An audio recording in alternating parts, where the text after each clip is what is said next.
सदा खुश रहो, हंसते रहो, बसते रहो। बहुत ही सुंदर हरियावल, हरा रंग मन को ही नहीं, जिस्म को भी ताजगी देता है, जिंदगी को तंदुरुस्ती बख्शता है।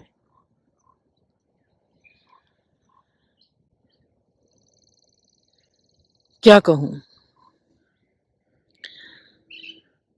कभी कभी ऐसा होता है कि कहने को कुछ भी नहीं होता और इंसान सब कुछ कह जाता है, और कभी कभी ऐसा होता है कि बहुत कुछ कहने को होता है और समझ नहीं आती कि क्या कहें और कहां से शुरू करें। रात मैंने न्यूज देखी और काफी चैनल्स पर दिखा रहे थे इंडिया का हाल और कैसे बाहर के मुल्क इंडिया को सामान भेज रहे हैं और कैसे सब कुछ हो रहा है। हॉस्पिटलों को दिखा रहे थे। एक बात तो हमको सबको मान लेनी पड़ेगी, अफसोस करना पड़ेगा खुद पर कि इंडिया इस संसार की सबसे ज्यादा परसेंटेज में बेवकूफ कौम है। इनको कहना नहीं मानना आता, इनमें डिसिप्लिन नहीं है, धर्म की बात करते हैं, जगह जगह पर गुरु बने फिरते हैं। जितनी जे धर्म की बात करते हैं उतने ही जे करप्ट हैं, उतनी ही इनमें ठगी है, उतनी ही इनमें चोरी है। जितनी जे धर्म की बात करते हैं उतने ही जे मैनर्सलेस हैं।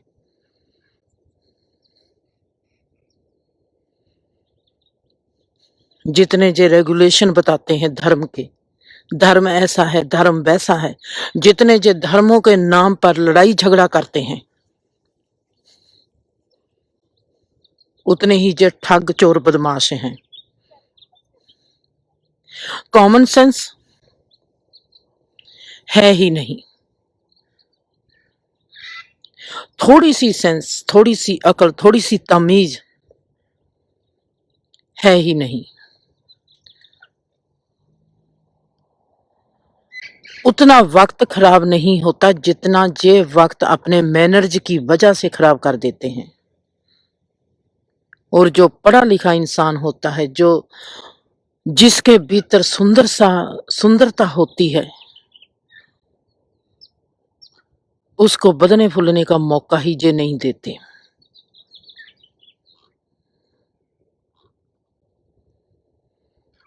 मेरे अपने गहरे तजुर्बे हैं, ओशो की कही हुई बातें जो कभी मैंने इतराज किया था ओशो पर कि ओशो ने ये बात क्यों कही, जब मेरे साथ वैसी बातों का घटना हुआ तो मेरे को लगा कि ओशो ने ठीक कहा था। अगर आज तकलीफ का वक्त है, इनको साथ रहना ही नहीं आता। माँ बाप कभी जे बच्चे को सिखाते ही नहीं कि अगर मुसीबत का वक्त होगा तो हमने कैसे साथ रहना है।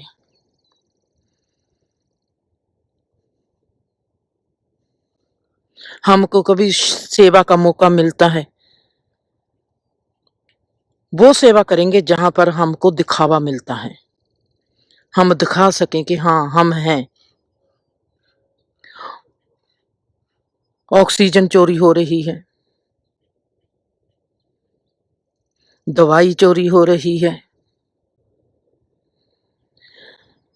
लोगों को रोते देखा, कंप्लेन पर कंप्लेन करते देखा। आपकी समझ में ये नहीं आता कि अगर एक हॉस्पिटल में 500 मरीज हैं और सिर्फ 5 डॉक्टर हैं तो वो क्या करेगा। हॉस्पिटल ली कंप्लेन, अगर वो ही डॉक्टर कह दें अगर आप इतने ही सियाने हो, अपने माँ बाप को या अपने बच्चों को बचा लो, फिर क्या करोगे?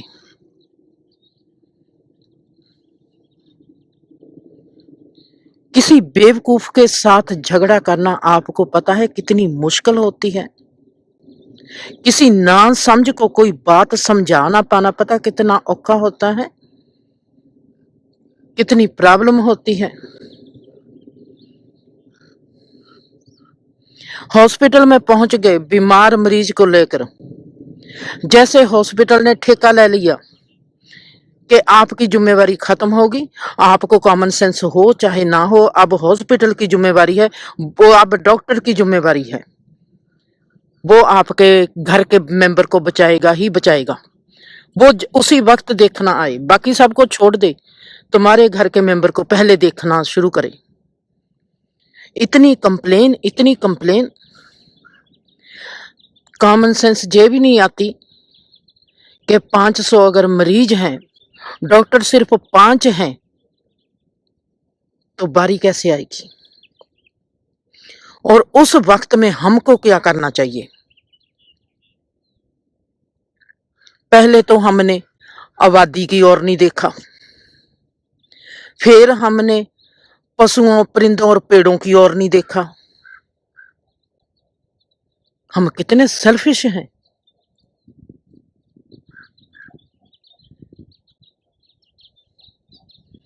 गरीबी बढ़ती गई, जैसे आज है, कोई कौम ऐसी है, मैंने देखा यूपी के कुछ एरिया में मैं चली गई, 25 साल की लड़की है और वो 25 साल की लड़की के 5 बच्चे हो चुके हैं, नंगे फिरते हैं, खाने को कुछ है नहीं। और उसकी बड़ी बहन को देखती हूं, 27 साल की है, 7 बच्चे हो चुके हैं, खाने को कुछ है नहीं।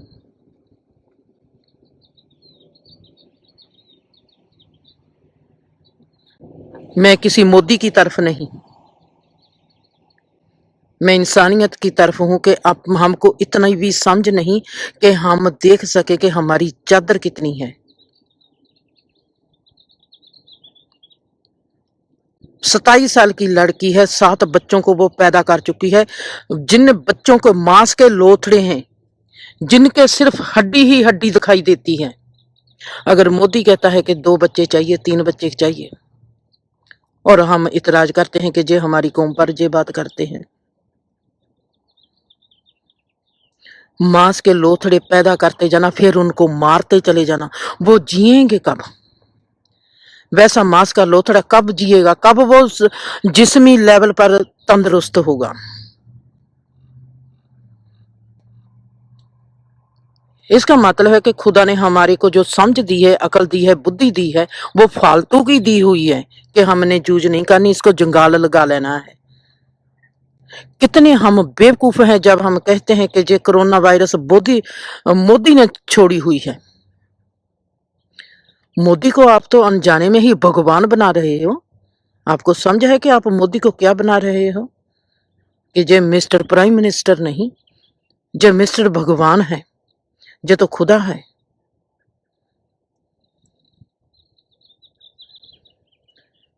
मोदी पर तो आप कंप्लेन करते ही करते हो।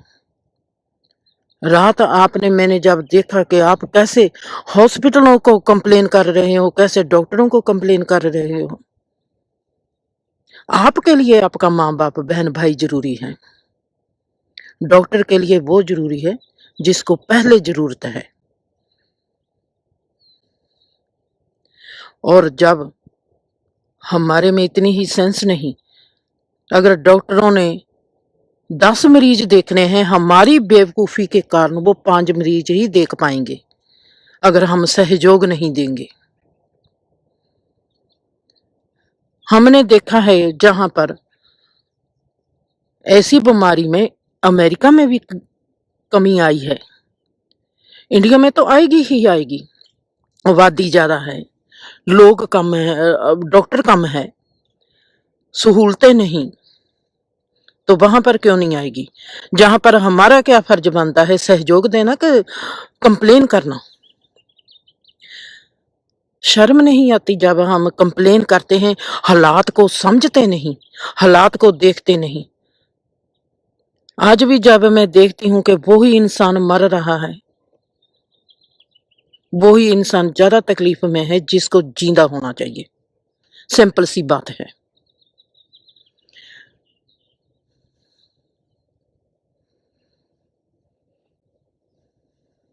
मेरे को तकलीफ होती है, मेरे को दर्द होता है।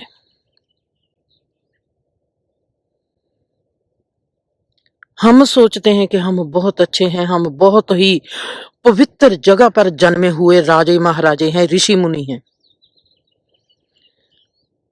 अगर इंडिया में पैदा हो गए तो हम अपने आप को बहुत ही ऋषि मुनि समझना शुरू कर देते हैं कि हमारी धरती ऋषि मुनियों की धरती है। अगर धरती ऋषि मुनियों की है तो जहां पर कौन कौन से है? अमेरिका भी में आपकी सोच है कि अमेरिका के लोगों ने मुल्क को इतना अच्छा बना लिया, रहने की अच्छी जगह बना ली, एक दूसरे का ख्याल रखते हैं, तो ये राक्षसों की धरती होगी? जब तक हम जो हमारे को दिखाई देता है उस जीव का प्यार नहीं कर सकते, तो अनदेखे भगवान को, अनदेखे परमात्मा को हम प्यार कैसे कर सकते हैं? कभी नहीं कर सकते।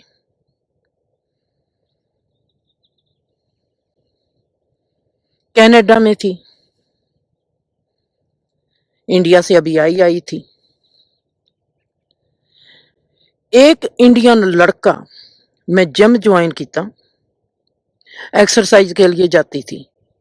अगर एक इंडियन लड़का या आदमी वहां पर एक्सरसाइज करता था, मैं वहां पर एक्सरसाइज नहीं कर सकती थी, क्योंकि उसकी आंखें मेरी ओर लगी ही रहती थी।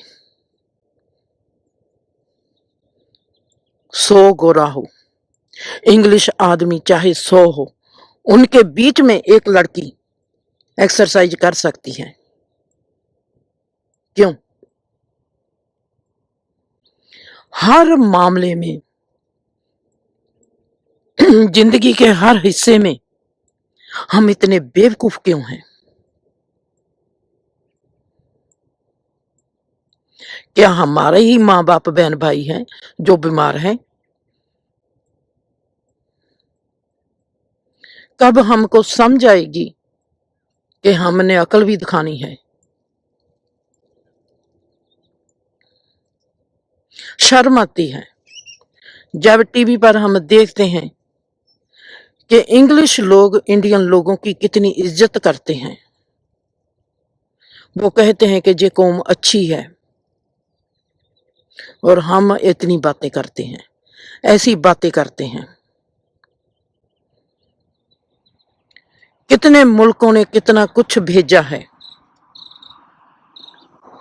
अगर हमारे पास 5 डॉक्टर ही हैं, उन 5 डॉक्टरों को हम सहयोग देंगे, वो घंटे में अगर 10 मरीज देखते हैं, हमारे सहयोग के कारण वो 20 मरीज देख सकते हैं। हमने सहयोग तो देना नहीं, हम कंप्लेन करते हैं। हमने धन्यवादी तो होना नहीं कि शुक्र है इन्होंने हॉस्पिटल बनाया है, आज अगर हम तकलीफ में हैं, जो डॉक्टर तो बने हुए हैं ना, अगर आज हम तकलीफ में हैं, इन डॉक्टर हमारी मदद करेंगे, जो डॉक्टर हमारे मरीज को देखेंगे। इतना ही इनफ नहीं हमारे लिए कि हम तो डॉक्टर भी नहीं बन सके। एक डॉक्टर बना है, वो हमारे घर के मेंबर को देखभाल करेगा, हम उसके हॉस्पिटल में हैं, ये हमारे लिए इनफ नहीं है? क्या इतना ही मौत से डरने वाले हैं? इतने ही हम घबराए हुए हैं? क्या मौत फिर आएगी नहीं? क्या फिर मौत से बच जाएंगे?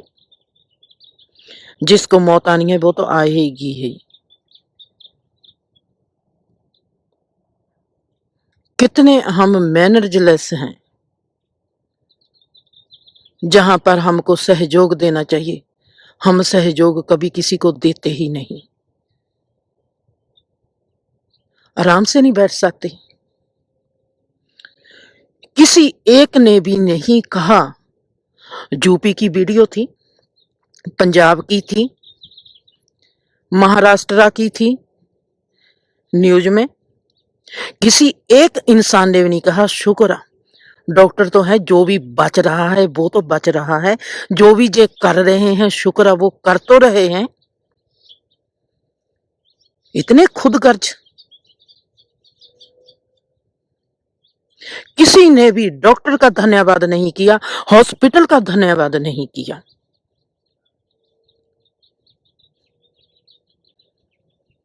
इंसान को अगर उन्होंने डिग्री ली हुई है, आप ले लो, फिर अपने माँ बाप बहन भाई को बचा लेना।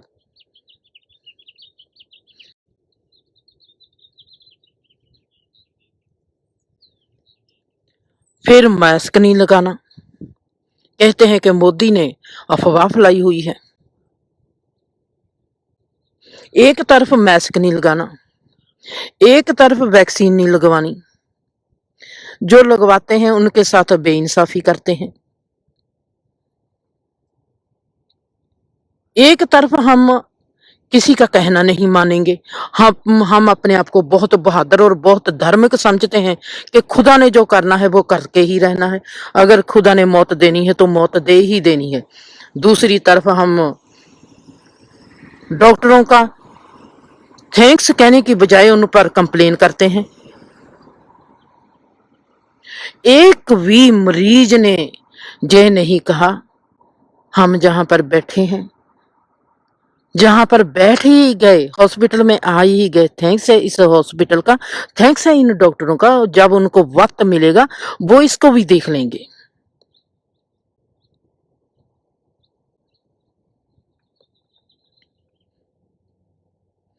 हमारे जो चेहरे हैं पहले तो जो करप्ट हैं, इन पर करप्टी का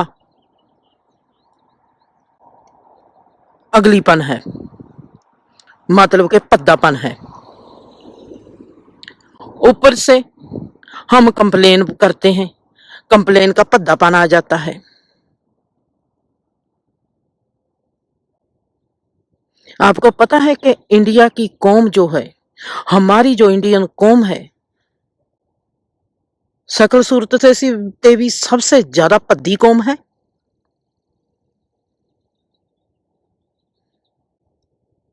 क्योंकि हमारे लक्षण ही ऐसे हैं, हम काम ही ऐसे करते हैं। वो चेहरे में से दिखाई तो देंगे ना। मेरे को पता है कि कितने लोगों को मैं अच्छों को मिली हूं और उनकी आज हालत क्या है।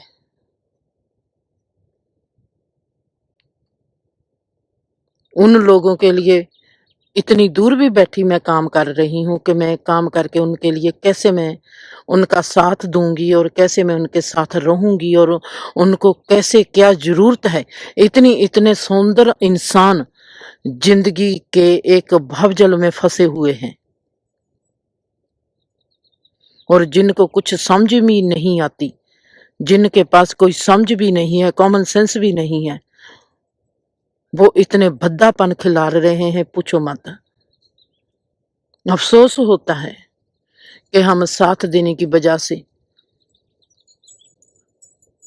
हम उन डॉक्टरों को ही कंप्लेन कर रहे हैं, उनको डॉक्टरों की कंप्लेन करते हैं। अगर भाई तुम्हारे घर के किसी मेंबर ने मरना है तो उसने मर ही जाना है। यही धर्म सिखाता है ना, होनी ने होके ही रहना है। जब किसी की मौत आती है तो आ ही जानी है। आप मोदी को कसूरवार ठहराओ, मास्क लगाने की जरूरत ही नहीं, क्योंकि आप बहुत अकल वाले हो और बहुत बहादुर हो, सिपाही हो। आपको खुदा ने बचा ही लेना है। उसने महामारी भेजी ही इसलिए है कि ताकि वो आपको दिखा सके कि मैं आपको बचाऊंगा। जो मास्क नहीं लगाएगा मैं उसको बचा लूंगा, जो वैक्सीन नहीं लगाएगा मैं उसको भी बचा लूंगा। खुदा का यही तो ट्रैक है आपका देखने के लिए कि आप कितने समझदार हैं।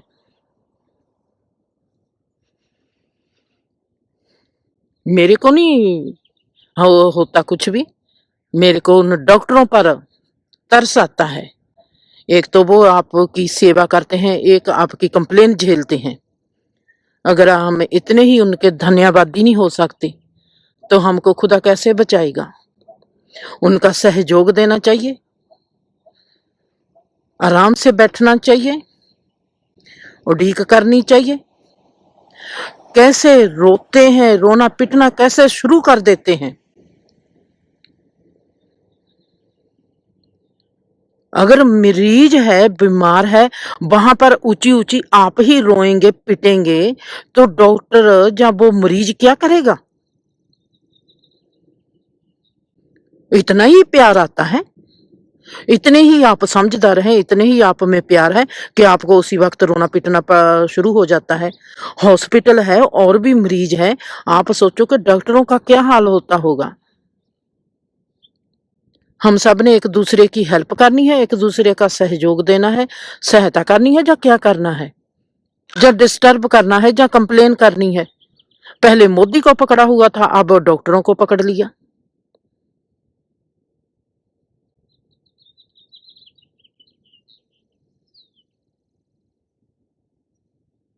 पता नहीं कैसे अपने आप को आप लोग धर्म को मानते हो। आप सोचती हो कि हमसे अच्छा कोई धर्म का इंसान ही नहीं है।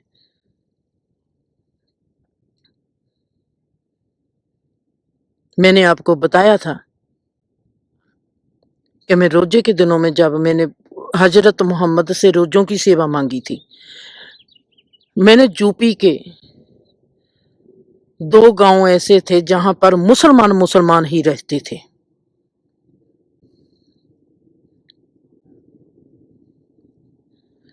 मैंने वहां पर फोन किया कि आप सब कैसे हो। वहां की मैंने बात बताई है। 25 साल की लड़की है मुस्लिम,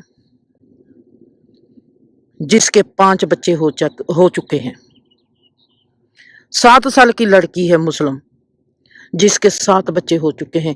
घर में खाने के लिए कुछ भी नहीं। मैंने कहा इसको कैसे पालती हो।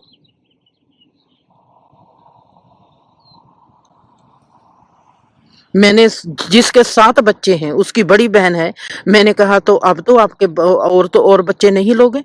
कहती है अल्लाह देगा तो क्यों नहीं लेंगे। मैंने कहा आपके पास खाना तो है नहीं, इनको खिलाओगी क्या। कहती है अल्लाह जो देगा खाएंगे। मैंने उन लोगों को उस गांव में फोन किया। मैंने पूछा बच्चों का क्या हाल है। कहती है 3 बच्चे तो मेरे मर चुके हैं, बाकी रह गए 2। मैंने पूछा कैसे मरे हैं। कहती है भूख से। मैं कहा मैंने तो सोचा था मोदी ने आकर मार दिए। कहती है दीदी आप ऐसी बातें क्यों करती हैं। मैं कहा मैं आप जैसी ही बात करती हूँ। खाने बच्चे तो खोलिए एक हिंदू ने और देने वाला है एक मुसलमान। वाह, कितना लॉजिक है, कितने हम सियाने हैं।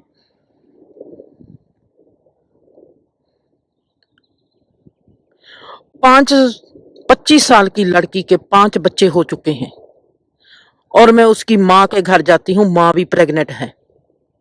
इस समय में, इस जमाने में वहां बच्ची के 5 बच्चे हो चुके हैं, वहां माँ भी एक बच्चे को पैदा करने की तैयारी कर रही है। मैंने कहा आपके बच्चे कितने हैं। उस लड़की के बहन भाई कितने हैं। 11 बहन भाई हैं।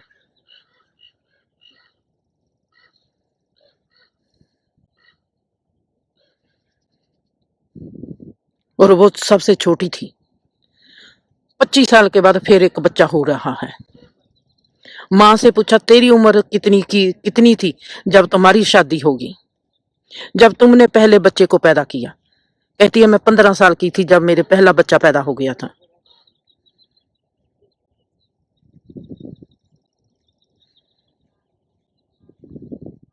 आबादी हम नहीं देखते। अगर कोई कहता है कि हम मुल्क को अच्छा बनाएंगे, क्या आप अपने घर को अच्छा नहीं बनाते। क्या आप अपना घर अच्छा नहीं बनाना चाहते? क्योंकि वो हिंदू है। अगर उसने कह दिया कि इंडिया को हम अच्छा हिंदुस्तान बनाएंगे, इसमें हर्ज ही क्या है? अगर आपने बच्चे पैदा किए हैं तो आपको अल्लाह ने दिए हैं। अगर उनमें से कुछ मर गए हैं तो फिर भगवान ने खो लिए हैं। वाह, कितना अच्छा लॉजिक है, कितनी अच्छी हमारी समझ है।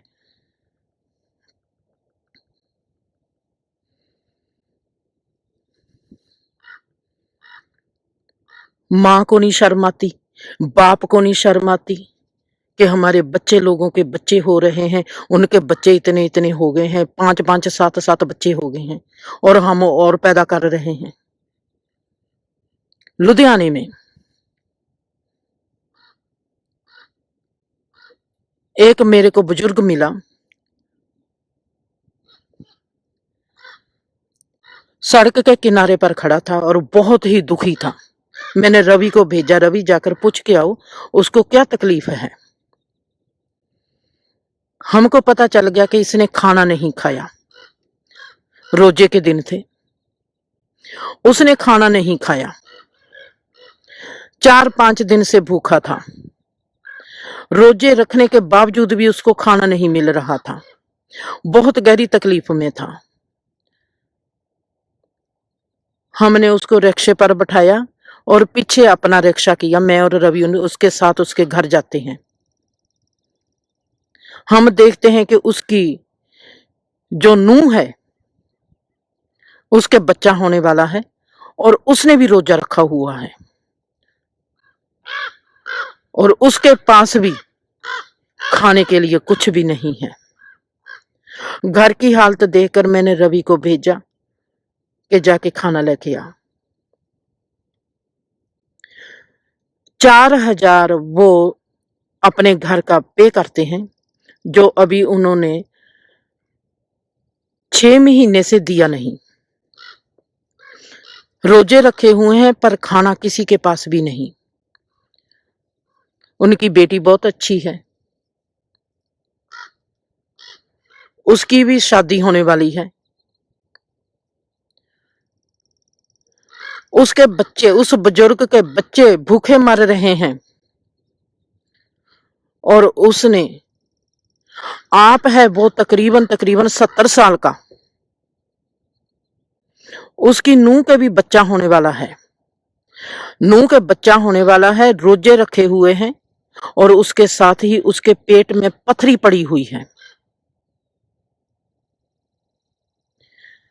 दूसरे 2 बच्चे हैं उसके, उसको पीलिया हुआ है, खाना घर में नहीं है, पीलिया हुआ है।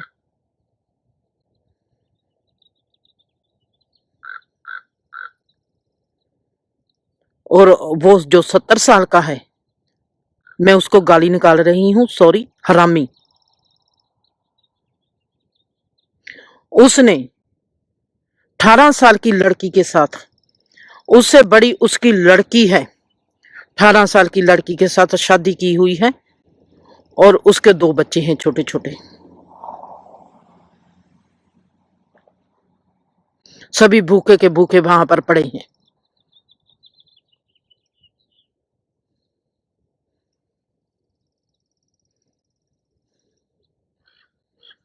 आप इसको सोचते हो जी अकल वाली बात है?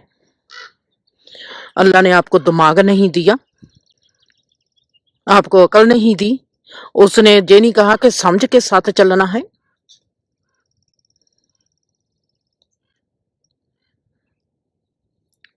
बच्चे ब्याहे हुए हैं, 70 साल का तू है, ऊपर से तूने अपनी बेटी की उम्र की लड़की के साथ फिर शादी की हुई है और वहां पर भी तू बच्चे पैदा कर रहा है।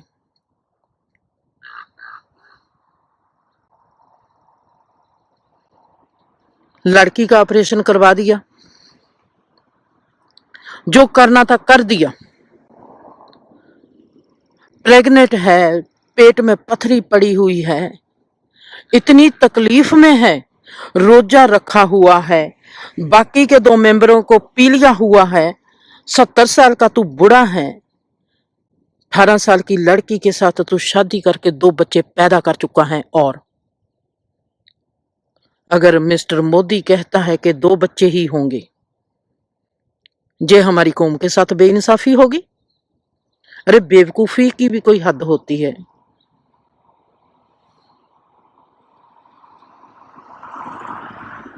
शर्म नहीं आती? एक कमरे में रहते हैं, 4,000 वो रुपया महीने का देते हैं, एक कमरे में ही बेटा और बेटी सोते हैं, एक कमरे में ही नूह और बेटा सोते हैं, और एक कमरे में ही वो आप अपनी बेगम के साथ सोता है और बच्चे पैदा करता है, एक ही कमरे में। मैंने इतने बेवकूफ लोग नहीं देखे।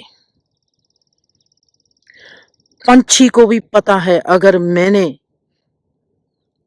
अपनी औरत से प्रेम करना है, मेरे घर में है पक्षी, मैं देखती हूं उसका नाम है कृष्णा, और जो जिस फीमेल से उसका प्रेम है वो है परी।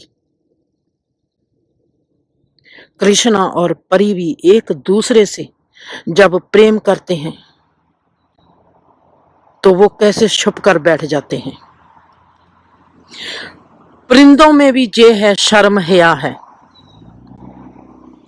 हम जो सोचते हैं हमारी औकात बहुत बड़ी है, हमारी शर्म हया कहाँ चली जाती है जब हम गंद की तेरी बनकर इस समाज को भी गंदा करते हैं।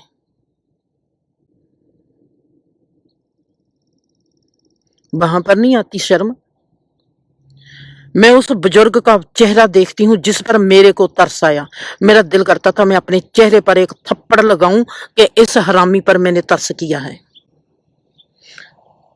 पर उस बच्चे का क्या कसूर, उस औरत का क्या कसूर जिसके पेट में बच्चा पल रहा है और उसकी पथरी पड़ी हुई है। मैंने बहुत कुछ करना था उस फैमिली के लिए। जब मैंने देखा कि जिस 70 साल का बुजुर्ग है और इसने जे बेवकूफी की हुई है, मैंने नहीं कुछ किया, मैं पीछे हट गई। वो लड़का आया बाद में रवि के पास कि हमको हेल्प चाहिए। सिंपल सी बात है, अपने बाप को छोड़ दें, हम उनकी मदद कर देते हैं। बेवकूफ की हमने मदद नहीं करनी। जो कोई भी बेवकूफ है, बेवकूफी दिखाता है, उसकी मदद हम नहीं करेंगे। जिनके पास अकल ही नहीं है, उसके पहले बच्चे मर रहे हैं और वो और से और पैदा कर रहा है 70 साल का। अगर मोदी कहता है कि बच्चे 2 चाहिए क्योंकि वो हिंदू है, तो उसने मुसलमानों पर अत्याचार कर दिया। 25 साल की लड़की जिसको 25 साल तक उसके 5 बच्चे हो चुके हैं, अब 3 मर चुके हैं।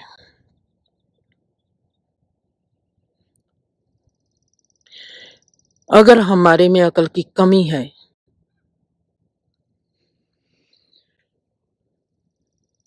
वो ही बेअकली आज हम फिर दिखा रहे हैं। जब हम देखते हैं कि 5 डॉक्टर हैं, 10 नर्सें हैं और 500 मरीज हैं, कैसे हॉस्पिटल को हमने शमशान घाट बना के रखा हुआ है। हॉस्पिटल ऐसे होते हैं, हमारे में कुछ तो कॉमन सेंस चाहिए कि हम हॉस्पिटलों में आराम से बैठे। बीमारी है कोई बात नहीं, अगर अब बीमारी में हम फंसे ही गए हैं, अगर मरना भी लिखा होगा तो मौत से हम बच नहीं सकेंगे।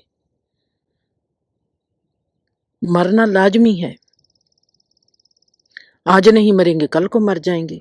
अगर हमारे में मुसीबत आ ही गई, हम मुसीबत के चुंगल में फंस ही गए हैं, हमने आराम से रिलैक्स होके हमने उस चीज का सामना करना है, उसको देखना है, उसको नजिठना है, उसको सही करना है।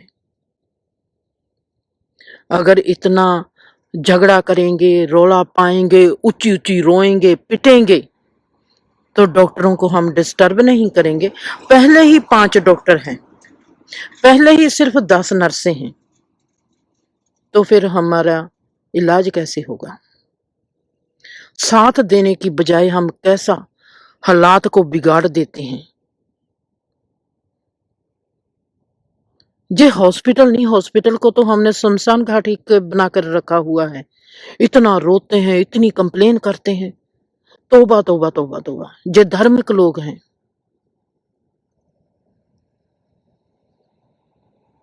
कोई समझ है ही नहीं। अब देखो हुन ऑक्सीजन चोरी करने लग पड़े। अगर बाहरले मुल्कों से ऑक्सीजन गई है, वो चोरी करने लग पड़े कि हमारे को ऑक्सीजन की कमी ना हो जाए। खुद को ही ऑक्सीजन देनी शुरू कर दी, जहां ऑक्सीजन को बेचना शुरू कर दिया। ऐसा है कि हम तो बच ही जाएंगे, अब ऑक्सीजन के पैसे बनाते हैं। सच कहती हूं, मैं भी इंडियन हूं।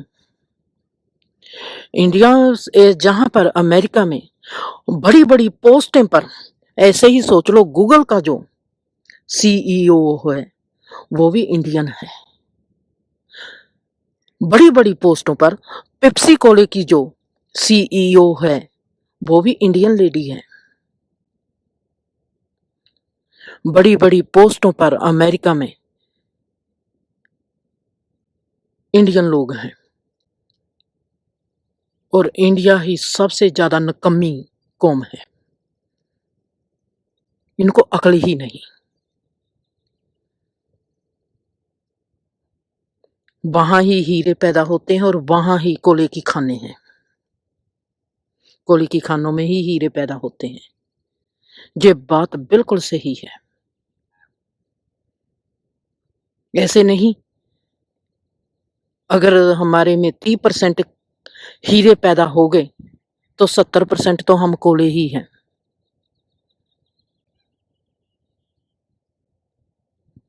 पता नहीं क्यों इतना अफसोस होता है।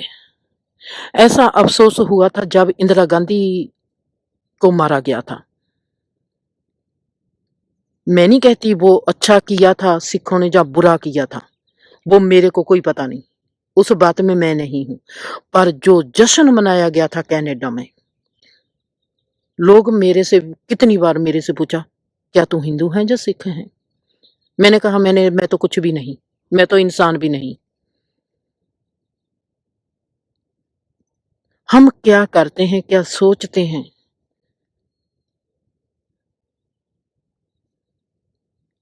मुसीबत के वक्त हम भूल जाते हैं कि हमको क्या करना चाहिए।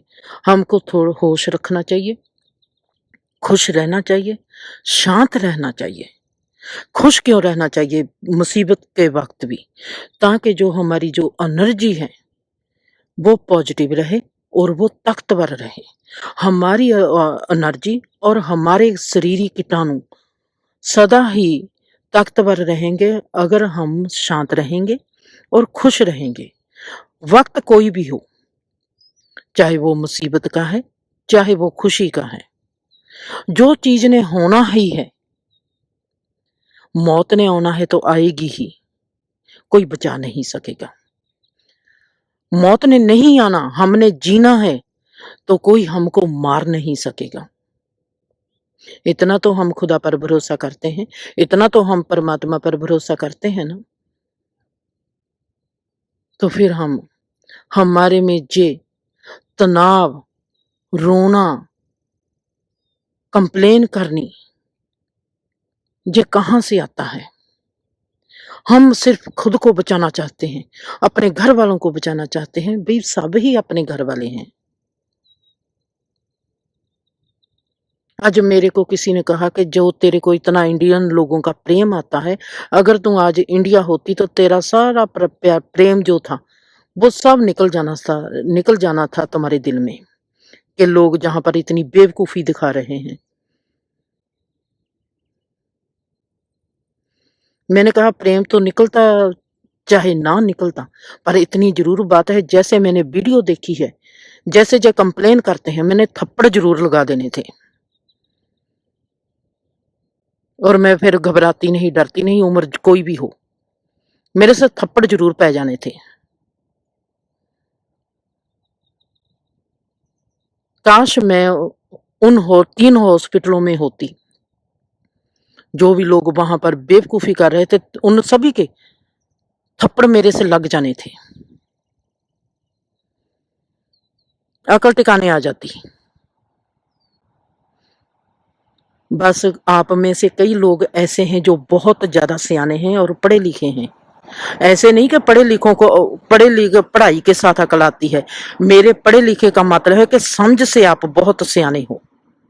मैं उनको महसूस कर रही हूँ। मैं उनके आगे बेनती करती हूँ कि तुम्हारा बचना बहुत जरूरी है, प्लीज घर से बाहर ना निकलना। जे रुख है, रुखों के नीचे रहना, लंबे लंबी सांसें लेना, खुश रहना जरूरी है। चाहे मुसीबत का ही वक्त क्यों ना हो, खुश रहना, प्लीज हंसते रहना। जे हंसी आपके जो जिस्म है इसको अनूठे रूप में एक ऑक्सीजन देगी। जे भेद आपको नहीं पता, मेरे को पता है। आपको पता है, जो भी आपको मेरी बात समझ में आएगी, आप दिल में आंखें मीट कर देख लेना। आप अगर वो ही सियाने हो, वो ही समझ के पढ़े लिखे हो, तो आपको लगेगा कि मैं आपको ही कह रही हूं, मैं वाकया ही आपको ही कह रही हूं। प्लीज, मेरे को आपकी जरूरत है। मैंने आपके साथ एक काम करना है, आपके साथ जीना है। आपको अभी देखना है, वही समझ जो आप में बैठी है, वही समझ जो मेरे में बैठी है, आपके आगे बेनती करती है, आपके आगे हाथ जोड़कर बेनती करती है। अपने आप को कोई भी मुसीबत आ जाए, आपके घर में भी अगर मुसीबत हो, अपने आप को खुश रखना, बचा के रखना। हमने अभी बहुत कुछ करना है, एक काम करके जाना है इस दुनिया से। मेरे को आपकी जरूरत है। मेरे लिए प्लीज अपनी उस समझ को बचा के रखना। उस समझ को बचाने के लिए आपको लंबी लंबी सांसें लेनी पड़ेगी और अपने मूड को खुश रखना पड़ेगा। जब आपने अपने मूड को खुश रख लिया और अपने अपनी लंबी सांसें ली, मेरे को पता है कि आपको खुदा जिंदगी बख्शेगा और फिर हम मिलेंगे और हम अपना मकसद भी पूरा करके जाएंगे।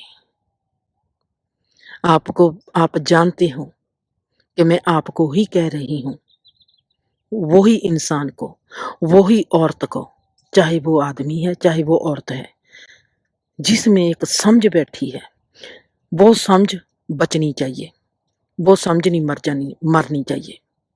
उस समझ को बचाने के लिए आप अपना ख्याल रखो, खुश रखो, आबाद रहो, हंसते रहो, बसते रहो और मैं आपकी वेट करती हूँ और आप मेरा इंतजार करते रहो।